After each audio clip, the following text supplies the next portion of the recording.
Erik ten Hag masih terus berbenah membangun skuad Manchester United. Beberapa pemain baru telah didatangkan dan beberapa laga pramusim telah mereka jalani untuk menguji taktik dan strategi yang akan mereka terapkan musim depan. Manchester United juga telah mencetak rekor transfer untuk mengamankan Rasmus Højlund dari Atalanta, setelah sebelumnya mendatangkan Andre Onana dari Inter Milan, Mason Mount dari Chelsea, hingga yang terakhir adalah Jonny Evans.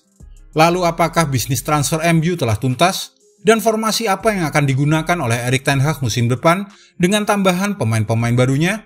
Berikut ini kami merangkum semua strategi transfer setan merah, masalah yang bisa menghambat ambisi mereka, hingga taktik dan formasi yang bisa digunakan oleh Erik ten Hag.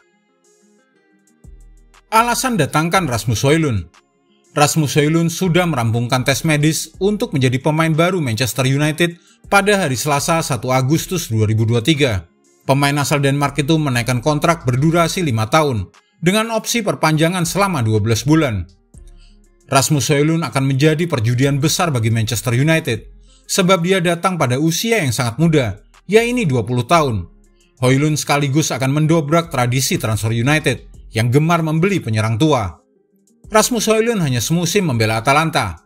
Performanya cukup bagus dengan 9 gol yang dicetak di Serie A. Højlund jelas punya talenta yang besar. Namun apakah dia siap untuk membela United?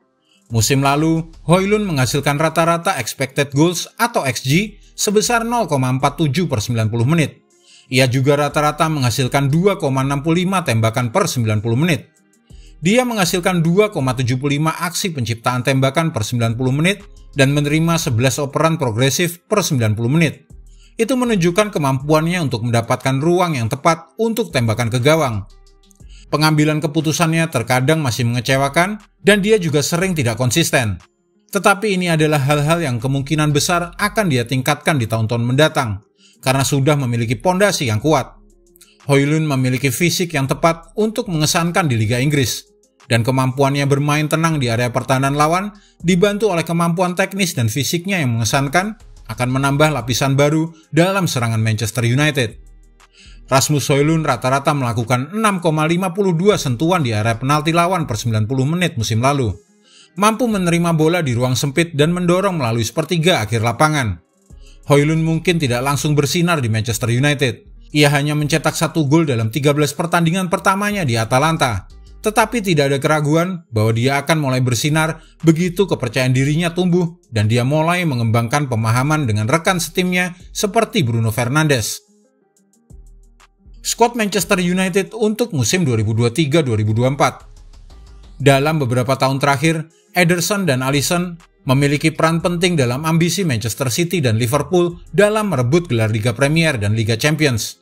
Bahkan pada musim 2022-2023, saat Arsenal menantang gelar juara, Aaron Ramsdale menjadi kunci dalam pembangunan serangan Arsenal. Dengan kedatangan Andre Onana, masalah posisi penjaga gawang yang tepat tampaknya telah terisi, memberikan kekokohan yang menenangkan di garis gawang MU. Pertahanan terlihat solid dengan adanya Luke Shaw, Aaron Wan-Bissaka, Lisandro Martinez, dan juga Rafael Varane. Sebagai catatan, Aaron Wan-Bissaka telah mencatatkan kemajuan impresif dalam posisional dan akurasi umpannya, membuat MU lebih sigap dalam menjaga garis tinggi dan tetap lancar mengintegrasikan strategi berbasis kepemilikan bola. Victor Lindelof, Tyrell Malacia, dan Diogo Dalot semua siap bersaing untuk starting 11 MU, mengingat performa terakhir mereka yang cukup bagus. Ditambah lagi, Erik ten Hag baru saja meminta manajemen MU untuk mempermanenkan Jonny Evans.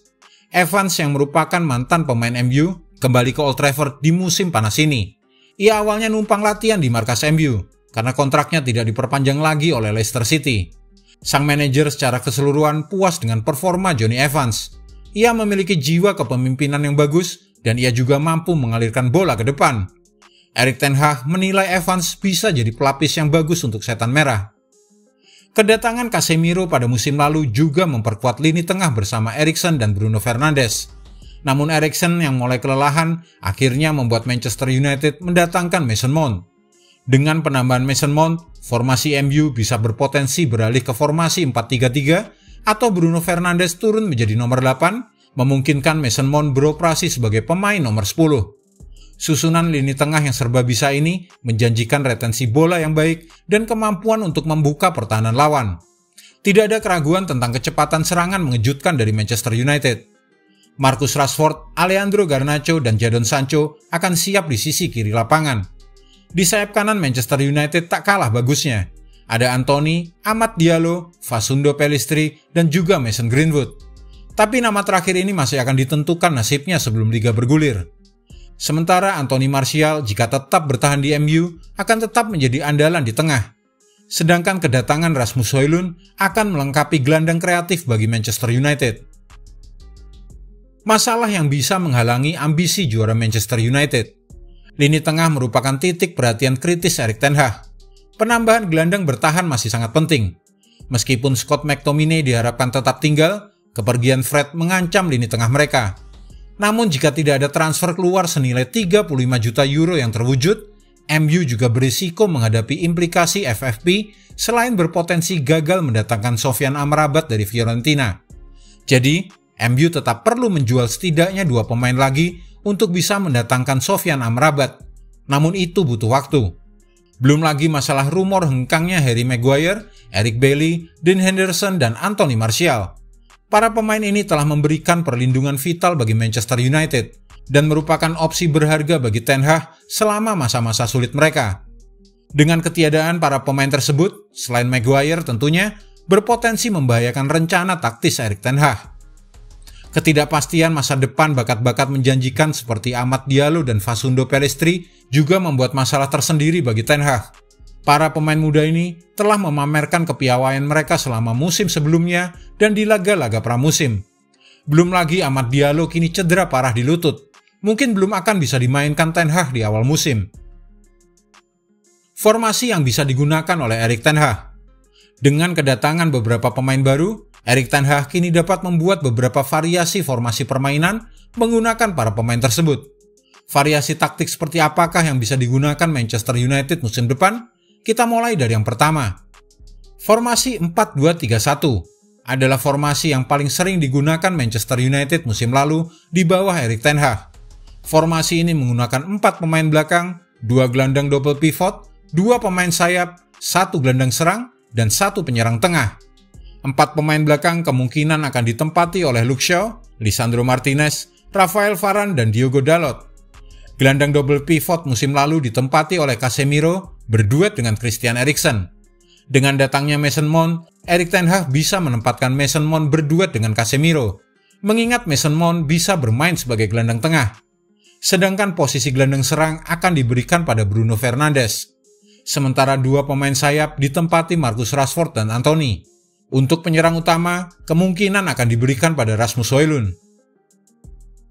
Formasi 4-3-3 sejatinya tidak jauh berbeda dengan formasi 4-2-3-1. Perbedaan utamanya hanya pada gelandang yang digunakan pada formasi ini, yaitu menggunakan 2 gelandang serang yang bermain di depan 1 gelandang bertahan. Dalam hal ini, Casemiro akan menempati posisi gelandang bertahan tunggal, kemudian 2 gelandang serang akan ditempati oleh Bruno Fernandes dan Mason Mount. Bruno Fernandes memiliki kreativitas dan akurasi umpan yang baik, sedangkan Mason Mount juga memiliki tendangan dari jarak jauh yang bagus. Dan berikutnya false nine adalah suatu taktik dalam sepak bola yang tidak menggunakan penyerang murni. Biasanya pemain yang ditempatkan sebagai false nine adalah seorang gelandang serang atau winger yang posisinya diubah menjadi penyerang.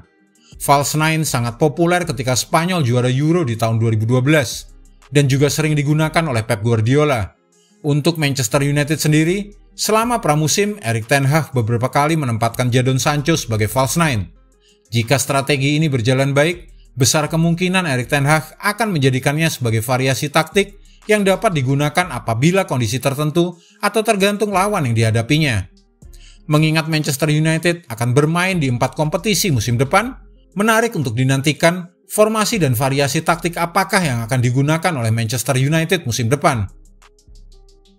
Jika Anda menyukai video ini, jangan lupa klik like, share, subscribe, dan tendang loncengnya agar tak ketinggalan update terbaru dari kami.